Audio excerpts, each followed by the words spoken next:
Shalom saudara-saudara yang kekasih, kita jumpa lagi bersama dengan saya, Esther Rosi Kaisal Lasso dalam program Sahabat, Sapa Hamba Tuhan. Puji Tuhan, pembahasan kita hari ini kisaran tentang hal-hal yang biasa dibicarakan di dalam kekristenan. Dan tapi merupakan pergumulan yang paling sulit, yaitu pengampunan. Nah, saudara-saudara, mari kita berdoa. Bapa di dalam surga, di dalam nama Tuhan Yesus, kami bersyukur buat kesempatan ini. Kami akan belajar dari kebenaran firman-Mu mengenai pengampunan. Bukakan hati kami Bapa untuk memahami betapa luar biasanya kuasa Tuhan yang telah dicurahkan dalam hati kami. Kami bersyukur karena Engkau Tuhan akan menerangi akal budi kami sehingga kami dapat memahami dan kami dapat hidup dalam ketaatan sesuai dengan firman-Mu. Terima kasih Bapa, dalam nama Yesus kami berdoa. Amin. Saudara-saudara, di dalam Matius 6 ayat 12 di situ dikatakan, dan ampunilah kami akan kesalahan kami, seperti kami juga mengampuni orang yang bersalah kepada kami. Kalimat ini adalah penggalan sebagian dari doa Bapa kami. Doa Bapa kami diajarkan oleh Kristus sendiri. Dan ini merupakan doa satu-satunya yang diajarkan oleh Tuhan per kalimat-kalimatnya. Jadi ini penting untuk kita perhatikan setiap detail kalimatnya. Tetapi saya tidak akan bicara tentang detail dari kalimat ini, tetapi saya akan bicara tentang pengampunan itu sendiri. Saudara-saudara, ada 9 faktor yang mempengaruhi pengampunan. Seringkali kita bergumul tentang pengampunan, saudara. Bagaimana caranya bisa mengampuni, saya mau mengampuni. Tetapi setelah beberapa kali kita berjalan dan akhirnya kita menemukan satu titik, saya ternyata belum benar-benar mengampuni. Nah, hari ini kita akan belajar 9 faktor yang mempengaruhi pengampunan. Tapi nanti dulu saudara-saudara, kita bicara tentang 2 kata ini ya, supaya jangan bingung. Antara memaafkan dan pengampunan sama nggak sih sebenarnya? Maaf dan ampun, memaafkan dan pengampunan, apakah itu sama atau tidak? Saudara-saudara, sebenarnya sama saja. Kata memaafkan dan mengampuni itu sama saja. Hanya bedanya, mengampuni ini dilakukan oleh orang yang memiliki hak untuk membalas atau menghukum. Sedangkan maaf tidak ada hubungannya dengan menghukum atau membalas. Saya kasih contoh, misalnya maaf ya, ketika kita sedang berada dalam antrian, sedang ada dalam antrian, lalu saya merasa ada sesuatu yang sangat urgen, saya akan bicara kepada orang yang di depan saya dan berkata, Bu, maaf ya, saya bisa ke depan lebih dulu karena saya ada hal yang penting, maaf ya. Ibu itu tidak perlu menghukum saya, dia tidak perlu membalas karena saya minta maaf. Dan ibu itu tidak punya otoritas atas saya untuk dia harus membalas, nggak perlu ya. Nah, itu maaf, beda dengan kasus mengampuni. Contoh maaf lagi, misalnya saya jatuh, hampir jatuh, dan saya mencoba untuk cari pegangan. Rupanya ada orang asing saya pegang dan dia kaget. Ketika dia kaget karena saya berpegangan sama dia, langsung saya bilang gini, aduh maaf ya, maaf. Dia tidak perlu membalas dendam, tidak perlu mau menghukum saya gara-gara saya melakukan kesalahan itu. Jadi beda saudara. Kalau pengampunan itu adalah dilakukan oleh orang-orang yang memiliki hak untuk membalas atau menghukum. Jadi saudara-saudara, ketika seseorang melukai seseorang, menjahati, dan melakukan hal-hal yang membuat orang tersebut mengalami sakit, penyakit, luka, kerugian, banyak hal dalam kehidupannya, orang itu punya hak untuk membalas, hak untuk menghukum menurut versinya. Oleh sebab itu dibutuhkan pengampunan. Jadi saudara-saudara, apa saja pengaruh atau faktor-faktor yang bisa mempengaruhi pengampunan? Yang pertama adalah kecerdasan emosi. Kemampuan seseorang untuk mengendalikan emosi. Orang yang memiliki kecerdasan emosi, kemampuan mengendalikan diri, dia akan mudah untuk memberikan pengampunan. Tetapi orang yang tidak bisa mengontrol emosi, orang yang tidak bisa mengendalikan diri, orang yang mudah sekali dipengaruhi, maka orang tersebut biasanya agak sulit mengampuni. Faktor yang kedua, saudara-saudara, adalah ketulusan dari pelaku yang melakukan kesalahan. Ketika dia minta maaf dengan tulus, kita melihatnya, maka kita akan berkata, oh ya, oke, saya akan mengampuni dia. Nah, saudara, jadi ketulusan permintaan maaf pelaku itu penting. Oleh sebab itu, kalau saudara bersalah pada seseorang, tuluslah. Minta maaf dengan tulus. Jangan bilang begini ketika minta maaf, aku minta maaf sama kamu ya kalau saya salah. Jangan. Kalau saudara bilang kalau saya salah, berarti saya juga bisa nggak salah. Nah, kalau minta maaf, mintalah dengan tulus. Tidak perlu kata saya maafkan saya ya kalau saya salah. Tidak perlu pakai kata kalau. Maafkan saya salah, cukup. Nah, itu akan menolong kita untuk kita mendapatkan pengampunan dari orang yang telah kita lukai. Faktor yang ketiga, saudara-saudara, yang mempengaruhi kita bisa mengampuni seseorang adalah munculnya belas kasihan.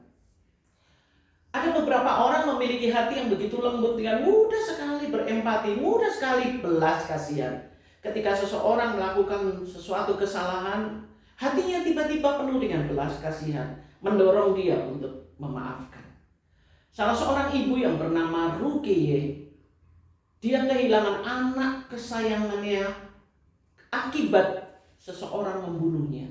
Tetapi Rukiye ini punya hati yang besar untuk memiliki empati atau belas kasihan terhadap Jason, sehingga dia mengampuni Jason, si pembunuh anaknya. Nah, itu munculnya empati atau belas kasihan. Itu faktor ketiga membuat pengampunan itu bisa terjadi. Nah, kemudian yang keempat adalah kualitas hubungan. Hubungan yang kuat, hubungan yang dekat akan memudahkan pengampunan. Jika kita punya sahabat karib, kita sering bergaul dekat dengan dia, tumbuh bersama-sama dekat, maka akan lebih mudah mengampuni satu dengan yang lainnya. Jadi, jika saudara adalah suami dan istri, seharusnya saudara paham ini. Kualitas sebuah hubungan suami istri, dua menjadi satu. Tidak perlu kita berdebat, saya terluka tidak bisa mengampuni dia, karena itu adalah kualitas hubungan yang disatukan oleh Allah sendiri. Nah, hubungan dekat itu memiliki kekuatan untuk kita bisa mengampuni. Ada dua wanita yang memiliki hubungan yang sangat dekat. Mereka sahabat sejak dari kecil. Mereka tumbuh bersama-sama, bahkan keluarganya juga saling dekat karena mereka bersama-sama memiliki anak yang dekat istilahnya. Nah, satu kali dua anak gadis ini pergi ke satu tempat di mana itu biasa tempat rekreasi, ada sungai yang dalam dan biasanya mereka suka terjun. Tetapi jarak antara jembatan dan sungai itu begitu jauh, jadi harus berhati-hati. Saudara-saudara, ini dua gadis ini mereka saling mau mencoba untuk lompat, saling memberikan dorongan, ayo gitu. Satu anak gadis ini dia sudah ada di pinggir, dia masih bilang gini, aku takut, tapi sahabatnya bilang begini, kan sahabatnya mendorong dia, bisa, kamu bisa, ayo kamu bisa pasti, ayo, tapi takut jauh sekali, bisa, pasti bisa. Ketika dia noleh dalam ketidaksiapan, tanpa disadari sahabatnya, karena ingin mendorong supaya kamu mampu kok, istilahnya seperti itu, didorong sungguh-sungguh, tanpa siap. Dan kondisi tubuhnya ketika menghantam air sungai tersebut, itu bukan kondisi pas, bukan kondisi yang tepat, sehingga tulang lehernya patah, tulang punggungnya patah, dan dia mengalami banyak sekali cedera. Dan dia harus menjalani proses perawatan di rumah sakit dengan biaya yang sangat mahal dan nyaris tewas.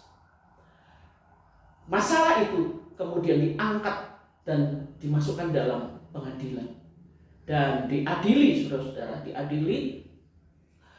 Ketika sahabat ini sudah mulai pulih, persidangan berlangsung. Di persidangan sahabat itu menangis terus. Dia menangis terus, bilang, aku mengasihimu, aku tidak mungkin mencelakakanmu, aku tidak bermaksud seperti itu. Dia menangis, maafkan aku, maafkan. Dia menangis seperti itu. Hakim saat itu akhirnya berkata demikian kepada sahabatnya yang cedera. Dia berkata, kamu tumbuh dalam persahabatan bersama-sama berpuluh-puluh tahun, sejak dari kecil hingga saat ini. Sahabatmu melakukan hal ini bukan karena motivasi untuk mencelakakan, tetapi motivasi untuk mendorong, memberikan kekuatan. Tetapi dia tidak pernah bermaksud mencelakaimu. Jadi hakim berkata, lebih baik kalian saling memaafkan.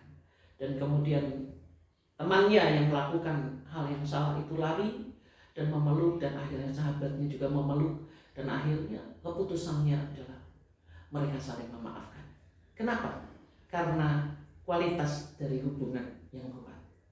Jadi saudara-saudara, itu faktor yang keempat. Nah, faktor yang kelima adalah orang yang punya niat kuat untuk melupakan. Saya niat untuk melupakan kesalahannya. Nah, repotnya adalah seringkali kita tidak punya niat seperti ini. Kita punya niat tapi kemudian kita merenung sendiri, ingat-ingat lagi, merenung sendiri, ingat-ingat kesalahannya. Akhirnya kita berkecamuk lagi, sulit lagi mengampuni. Tapi seseorang yang punya niat kuat untuk melupakan kesalahan akan bisa berjalan selanjutnya dengan melupakan. Jadi saudara-saudara, itu faktor yang kelima. Apakah kita memiliki cukup niat yang kuat untuk melupakan kesalahan? Kemudian faktor yang keenam, saudara-saudara, adalah faktor kepribadian. Setiap orang punya kepribadian yang berbeda-beda. Ada yang kepribadiannya terbuka, ada yang kepribadiannya tertutup, ada orang yang sangat-sangat mudah sekali berubah-ubah moodnya. Tapi ada juga orang yang sangat pendiam dan pemalu. Saudara-saudara, orang dengan kepribadian yang tertutup, orang dengan kepribadian yang sensitif dan pemalu akan lebih sulit untuk mengampuni dibandingkan dengan seorang yang sangat terbuka, orang yang memiliki banyak pergaulan, orang yang sangat mudah sekali melupakan hal-hal ini dan itu. Saudara-saudara, orang demikian akan lebih gampang untuk mengampuni. Jadi kepribadian, bagaimana bentuk kepribadian gitu, itu adalah faktor yang keenam. Nah, yang ketujuh, motivasi dari pelaku dan kesalahannya. Kita memahami motivasi pelakunya itu apa. Dia berbuat seperti itu apa? Itu akan membuat kita mengambil keputusan. Apakah saya mau mengampuni atau tidak? Seorang hakim di Amerika Serikat yang bernama Frank Caprio, dia terkenal sebagai hakim dengan hati dan sikap yang baik ketika memutuskan dalam pengadilan. Seorang kakek yang bernama Victor Vela berumur 96 tahun. Dia ditangkap dan diadili karena dia berada di zona sekolah dan dia ngebut. Jadi si hakim Frank dia berkata, Bapak Victor, engkau sekarang berada dalam persidangan karena Anda berada di wilayah sekolah dan membawa mobil mengebut. Lalu kakek itu dengan tubuh yang sudah tua, renta, dia beberapa kali harus bertanya lagi kepada hakim, apa? Karena pendengarannya yang sudah mulai kurang. Lalu si kakek itu bilang, saya tidak ngebut. Saya umur 96 tahun. Bagaimana saya bisa memakai kaki saya untuk cepat-cepat pakai gas melarikan mobil? Saya sedang membawa anak saya. Anak saya harus cuci ginjal, cuci darahnya selama setiap 2 minggu karena dia sakit kanker. Saya membawa anak saya. Lalu hakim Frank bertanya, anakmu umur berapa, Pak? Dia berkata, anak saya berumur 63 tahun. Lalu hakim itu berkata, luar biasa. Engkau seorang ayah yang baik. Anakmu berumur 63 tahun. Dia juga sudah tua. Tetapi engkau seperti ini. Masih merawat anakmu. Dan dia berkata, saya tidak mungkin mengadili dan menghukum seorang dengan hati yang begitu baik. Seorang ayah yang begitu baik. Pulanglah dengan bebas. Saudara-saudara, motivasi dari pelaku dan kesalahannya dilihat oleh hakim sehingga dia mendapatkan kebebasan. Jadi banyak kali kita mendengar berita ya, kisah-kisah tentang nenek-nenek tua yang ambil singkong di kebun orang, dijatuhi hukuman berapa bulan. Ada kakek-kakek yang sudah renta yang hanya mengumpulkan kayu-kayu bakar di kebun orang. Orang itu menghakiminya, menghukumnya, harus diadili sekian lamanya.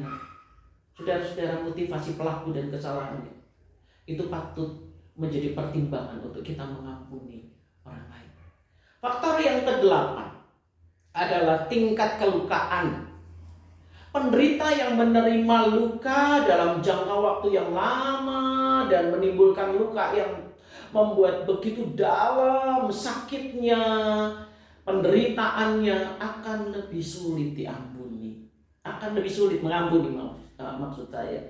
Tetapi jika seseorang hanya mengalami kekecewaan yang sedikit karena telat datang tidak sesuai jam, karena melakukan saya minta dibelikan ini yang datang tidak sesuai dengan apa yang kita mau, hal-hal sepele seperti itu sangat mudah diampuni. Tapi untuk tingkat kelukaan yang jauh lebih tinggi, jauh lebih dalam, lebih panjang lukanya, lebih sulit pengampunannya. Kemudian, saudara, dari 8 faktor ini ada batasan atau kelemahan. Misalnya yang pertama kemampuan mengendalikan emosi. Gimana kalau orangnya tidak cerdas emosi? Bagaimana kalau orangnya tidak dapat menguasai emosi? Dia akan bermasalah dalam pengampunan. Sulit ngampuni karena dia terus dikuasai amarah, keinginan membalas dendam, luka, kebencian, kekecewaan. Dia tidak bisa kontrol emosi. Sulit. Dan kemudian yang kedua, ketika di situ dikatakan ketulusan dari permintaan maaf pelaku. Kalau pelakunya tidak merasa bersalah gimana? Seperti Jeffrey Dahmer, dia sudah membunuh puluhan orang, dimutilasi, tapi dia tidak merasa bersalah. Atau seperti wanita yang menusuk ibunya sampai 150 kali tusukan. Ketika di persidangan dia tidak menunjukkan rasa bersalah. Jadi kalau dia tidak tulus minta maafnya, dia tidak akan mendapatkan pengampunan. Jadi ada batasannya di sini. Lalu belas kasihan, orang yang memiliki belas kasihan mudah mengampuni. Tapi kalau pelakunya tidak layak diampuni, tidak layak dibelas kasihani, bagaimana? Kalau pelakunya tidak layak untuk mendapatkan belas kasihan, nah ini ada batasannya, saudara. Yang keempat, hubungan yang kuat. Kalau yang melakukan adalah musuh, bukan sahabat, bukan orang yang kita kasih, tapi musuh. Bagaimana? Ya. Nah, kemudian saudara-saudara, faktor yang kelima, melupakan kesalahan. Orang yang niat untuk melupakan kesalahan. Tapi kalau orang tersebut tidak punya niat untuk melupakan kesalahan orang, kalau kita tidak punya hati yang komit yang kuat untuk sudahlah saya lupakan. Kalau kita malah terus melamun, mengingat-ingat kejadiannya, akan sulit mengampuni. Kemudian faktor yang keenam, kepribadian. Apa kelemahan? Apa batasannya? Kepribadian orang yang tertutup, yang sensitif, yang pemalu, yang pendendam, yang nyimpen dalam, akan sulit untuk mengampuni. Berbeda dengan orang dengan kepribadian yang terbuka. Nah, yang ketujuh, motivasi pelaku dan kesalahannya. Kalau motivasinya adalah kejahatan, bukan karena seperti kakek tadi ngantarkan anaknya karena harus cuci darah. Kalau motivasinya bukan untuk mencari makan, tetapi untuk kejahatan, nah jadi di sini ada kelemahan, saudara-saudara. Sulit mendapatkan pengampunan. Faktor yang ke-8, tingkat keterlukaan. Kalau yang membuat orang menjadi terluka begitu dalam, maka dia akan sulit mendapatkan pengampunan. Saudara-saudara, ada yang kesembilan. Faktor yang kesembilan inilah yang mengalahkan semua faktor-faktor di depan tadi. 8 faktor tadi dikalahkan oleh faktor yang kesembilan, yaitu kedewasaan iman, ketaatan, dan kasih kepada Tuhan. Saudara-saudara, orang yang dewasa di dalam imannya, yang mengambil keputusan di dalam hadirat Allah, yang menyerahkan imannya dalam kasih kepada Tuhan, apapun juga batasan-batasan, kelemahan-kelemahan, apapun juga, dia akan memutuskan dengan benar untuk mengampuni. Bukan karena pertimbangan karakter saya begini, bukan karena pertimbangan motivasi orangnya begini, bukan karena pertimbangan orang itu tulus atau tidak tulus, bukan karena pertimbangan saya orang bisa mengendalikan emosi saya, bukan karena pertimbangan saya lukanya cuma sedikit saja kok, atau saya sudah terlalu dalam terluka. Bukan karena pertimbangan-pertimbangan itu. Pertimbangannya hanya satu: saya sudah diampuni oleh Kristus. Dan dia mengampuni semua dosa saya, bukan hanya karena saya salah ini, bukan karena saya menyakiti dalam hal ini, bukan karena saya menipu uang, bukan karena saya berzina, bukan hanya satu poin. Orang bisa salah kepada kita, misalnya menipu uang kita, tetapi dia bisa berbuat yang baik yang lainnya. Tetapi Kristus mengampuni semua dosa kita. Dosa kita ke orang tua, dosa kita menipu, dosa kita bohong, dosa kita berpikir jahat, dosa kita porno, dosa kita semua Tuhan ampuni. Tidak ada pertimbangan apa-apa, hanya pertimbangan satu: kasih. Jadi saudara-saudara, kalau Kristus yang telah mengampuni semua dosa kita, mengapa saya sulit mengampuni satu kesalahan orang tersebut untuk saya? Bukan satu, 2. Bukan 2, 10. Saudara, Kristus sudah mengampuni ratusan juta, miliaran dosa kita seumur hidup kita. Dan dia tidak pernah mengingat kembali. Ketika dia mengampuni hari ini, kita besok bikin dosa lagi. Besok kita bercakap salah lagi. Hari ini Tuhan ampuni, malam kita minta ampun, Tuhan bersihkan saya dari semua dosa. Besok pagi kita sudah ngomel lagi, sudah bikin dosa lagi. Dan Tuhan sudah siap di depan pintu.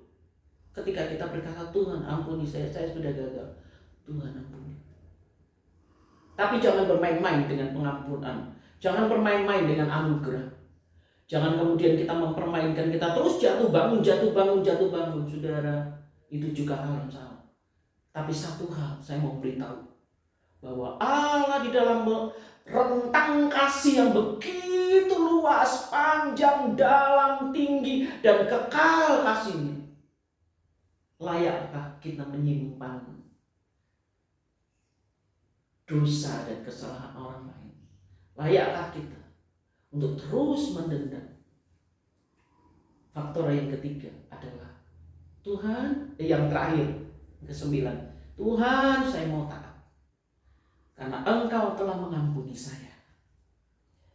Di dalam Galatia 2 ayat 20, namun aku hidup, tetapi bukan lagi aku sendiri yang hidup.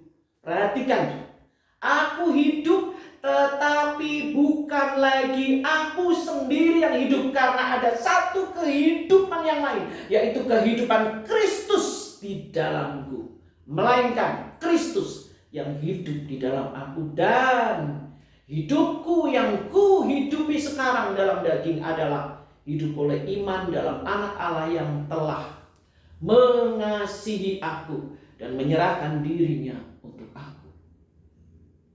Saudara, mudah mati bagi Kristus. Banyak martir.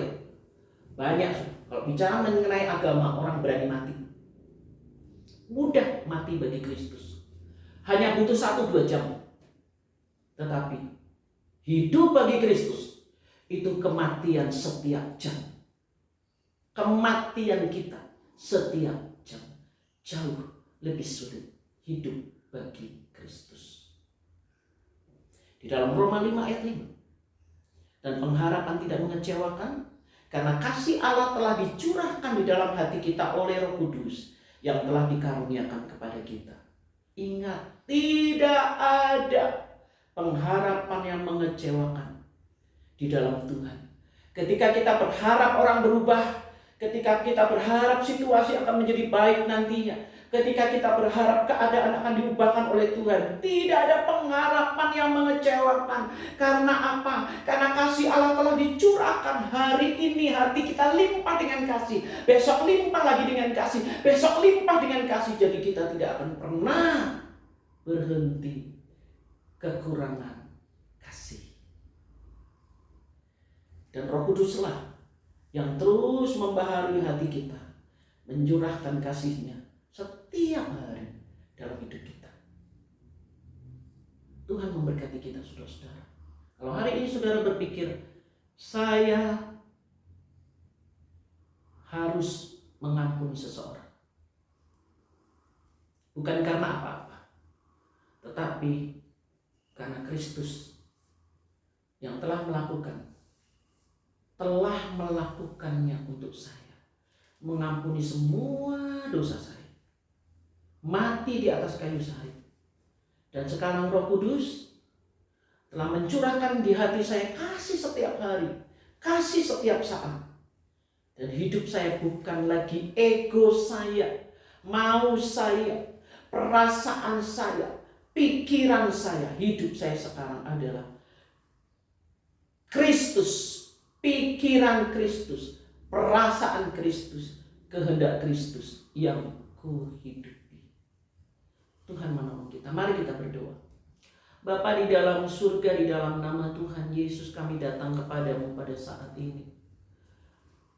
Terima kasih Tuhan, karena semua cara-cara manusia untuk mengampuni orang, semua kemampuan, kebisaan manusia untuk mengampuni kesalahan sesamanya selalu ada batasannya, selalu ada kelemahannya. Tetapi ada kasih yang tidak akan pernah terbatas, yang tidak punya kelemahan. Kasih itu punya kekuatan, kuasa yang luar biasa, yaitu kasih-Mu yang dapat hidup di dalam saya karena Roh Kudus yang taruh. Hari ini Bapa, saya berseru kepadamu, saya membutuhkan kasih itu. Saya membutuhkan kasih yang sedemikian, yang membuat saya mampu untuk mengampuni orang yang bersalah kepada saya. Bapa, di dalam nama Tuhan Yesus, Roh Kudus, dalam kasih karunia yang besar, curahkanlah kasih Allah di dalam hati saya. Curahkan sampai melimpah. Karena saya mengaku hati saya kosong. Hati saya kosong dengan kasih. Curahkan. Sekarang saya mau Bapa, Engkau memenuhi hati saya dengan kasih-Mu. Sehingga setiap saat, setiap situasi, setiap pengalaman, saya mampu mengampuni orang lain. Bukan dari kasih saya, tetapi dari kasih Kristus yang ada dalam hati saya, mengalir melalui saya, dan sesama saya menerimanya. Musuh saya menerimanya. Orang yang melukai saya menerimanya. Menerima kasih dari Tuhan sendiri. Tuhan tolong saya. Ampuni semua cara-cara saya yang salah. Ampuni kebebalan hati saya, ampuni kesombongan saya, ampuni keangkuhan dan ego saya mempertahankan diri. Ampuni. Sekarang saya menyerahkan diri saya ke dalam tangan-Mu, karena Engkau telah mati bagi saya. Engkau telah membeli saya lunas dibayar. Sekarang saya milik. Ampuni Bapa. Kalau engkau memiliki saya, maka biarlah Kristus hidup di dalam saya. Bukan saya yang hidup, tetapi Kristus yang hidup. Karena engkaulah pemilik kehidupan saya. Terima kasih Tuhan. Di dalam nama Tuhan Yesus saya siap untuk hidup dalam pengampunan. Karena kasih Allah telah dicurahkan di dalam hati saya. Dalam nama Tuhan Yesus saya berdoa. Amin. Puji Tuhan, Tuhan memberkati.